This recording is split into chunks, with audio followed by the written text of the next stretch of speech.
Every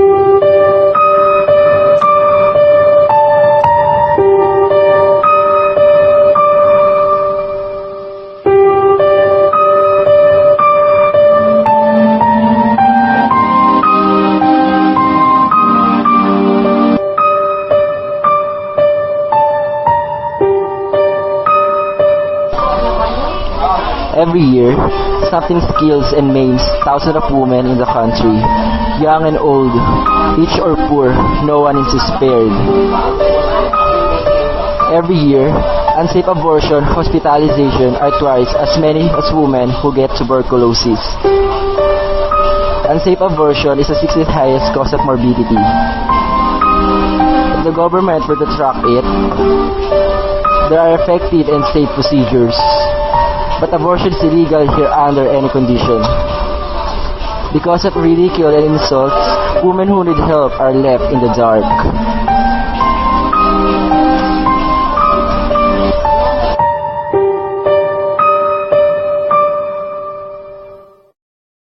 This is a story of a woman who committed sin, who committed abortion. So let's see her story.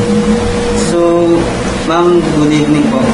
Ano pala yung pakiramdam mo nung nalaman mong buntis ka? Natakot ako, nagulat ako kasi nung time na yun, bata pa rin ako noon, hindi pa nakaplano yung pag-uwi may asawa at magkano anak. Kaya bali natakot ako sa pangalawa yung kung ano magiging reaction ng magulang ko kung malalaman na yun. Kasi ako yung breadwinner sa pamilya ng time na yun. So sinabi mo ba sa magulang mo yung nabuntis ka? Hindi. Hindi ko na sinabi kasi nga natatakot nga ako dahil kung anong sasabihin nila dahil nga ako ang breadwinner. Sino naman yung unang taong nakaalam na buntis ka? Yung boyfriend ko, sa kanya ko unang sinabi na siyempre, siya ang nakabuntis eh. Siya sa kanya ko unang sinabi. So, ilang taon ka na nung nabuntis ka?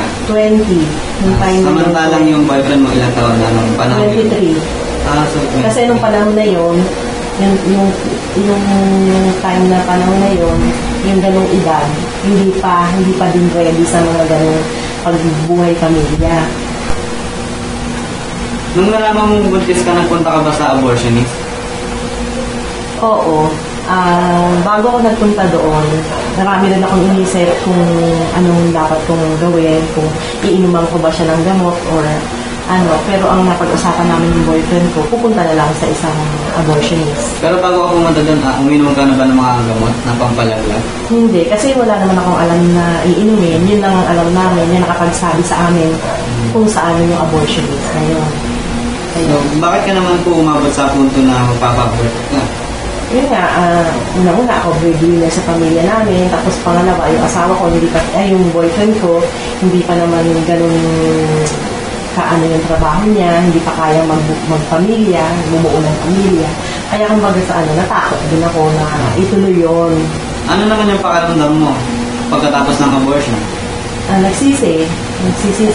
Nagsisihan ko yun kasi hindi ko alam na aabot sa punto na makakagawa ako ng ganong kasalanan. Hanggang ngayon ba, hindi pa rin alam ng mga magulang mo yung nangyari? Nalaman na rin nila nung sinabi ko na rin after nung abortion na rin. Siyempre malalaman So, nila. anong naging reaction nila?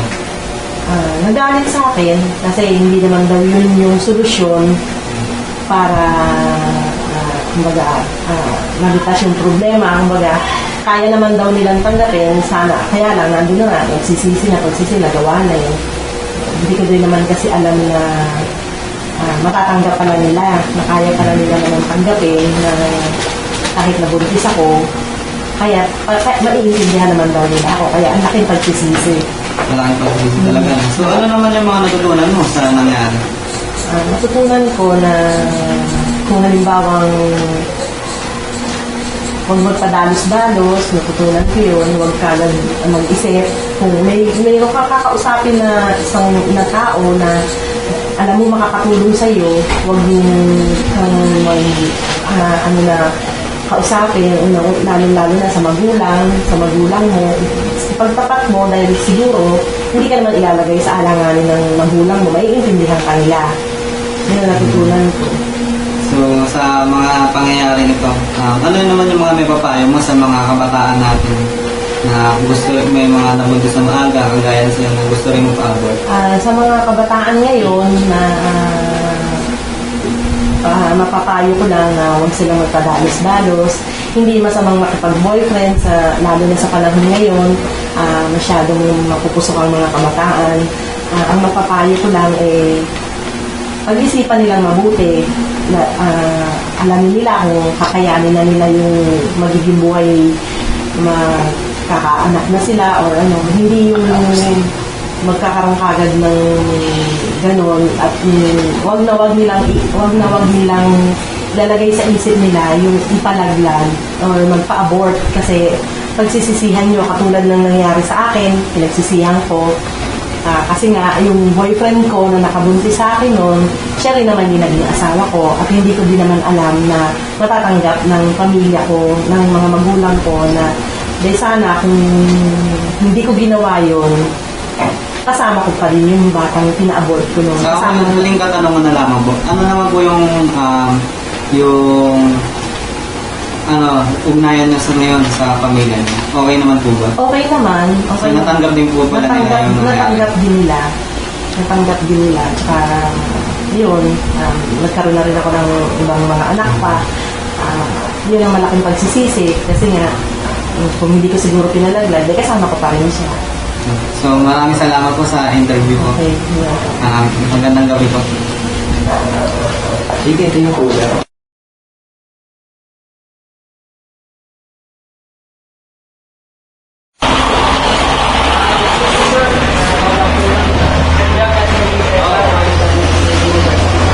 Sir, can I ask you some question about abortion? We're having a survey. Okay.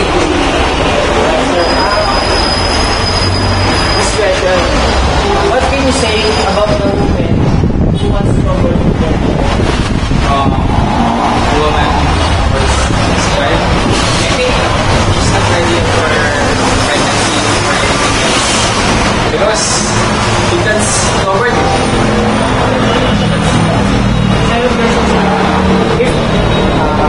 If you are accidentally having a child at young age, will you consider abortion as a solution?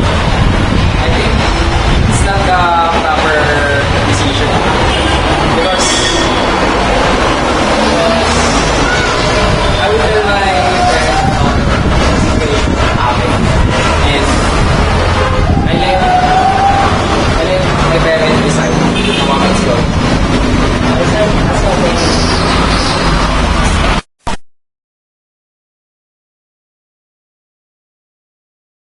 Ay, napakalayo kasi Mom, what do you think why many women commit abortion, especially in our country? Why women commit abortion in the country? Perhaps they are not ready. People who commit or women who commit abortion are those students who are still very early to get married or who are not yet prepared to have a child, to bear a child. So they commit abortion. Perhaps they have the difficulty in feeding or letting their kids grow. They're not yet ready, as what I have mentioned. Or their family is not, they're not accepted in the family. Perhaps the guy is married or the man is, the woman is married. There are lots of things why people commit abortion. What is your advice to people who want to abort their child? Personally, I don't like abortion because the Bible said,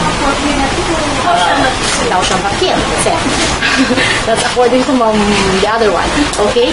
But for those people who don't want to commit sin, if you're not prepared, don't do things beyond marriage or marital situations. I mean, love making is, I guess, good only and only if it is being done with God's grace and it's being done in line with God's principle. Okay? Thank you, ma'am.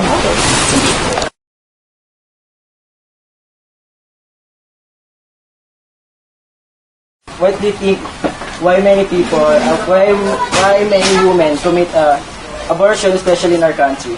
Well, that depends upon the woman who is committing abortion, because some people are professional, and they don't want being pregnant affect their career, and sometimes because of their family, they don't know what and those family ties. So sometimes they don't want to be cast away from their family, so that's why they commit abortion. So sometimes the family disapprove their being pregnant. What is your advice or recommendation to people who wants to abort their child? Abortion is sin, period. I mean, it's against the law, and most of all, it's also against the law of God.